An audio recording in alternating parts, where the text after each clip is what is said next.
Is Tony Stark about to die and leave the MCU forever? If so, how are they going to handle this? Well, a new theory suggests Tony Stark could stay around in another fashion, so let's talk about this. Obviously, I think when a lot of people think of the MCU, you go all the way back to the beginning with Marvel Studios. You go back to Robert Downey Jr., you go back to Iron Man 1, and you look at how that movie was such an interesting idea, right? And you look at what it meant for Marvel Studios and Marvel as a whole, right?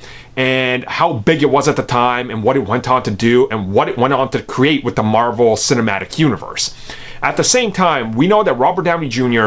is probably at some point going to have to retire. So what do they do with him? Well, a brand new theory I saw online, and I can't credit who it was, I'm so sorry. I tried to find the original link, but websites sourced other websites that weren't sourcing correct places.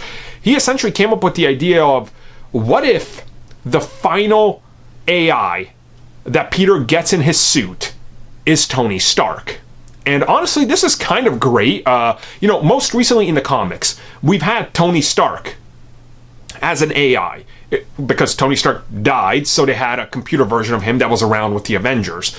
And maybe they could do something like this. Maybe it is possible that if they want to recast or something, you could make Tony an AI after Tony dies. He's like, oh, look, I downloaded my consciousness. I'm here. I can be here with Peter. I can be here to help the Avengers.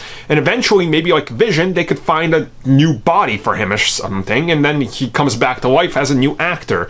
But for the time being, keep him alive and just bring Robert Downey Jr. if they need him to voice Tony. And maybe this is how they'll do it in Far From Home. We don't really know. But honestly, it's a great theory, and it would be totally comic book worthy, so it would make a lot of sense if they used it, right? And I like this. It's not against Robert Downey Jr. because I think he's great, but I think it's time to move on to a new generation of Marvel heroes, and certainly people seem excited for the next generation and certainly have been excited for these new characters that are coming in already. So if there's a way to get rid of him, but still sort of have him around in some capacity up until a new actor maybe takes it on, sounds awesome to me.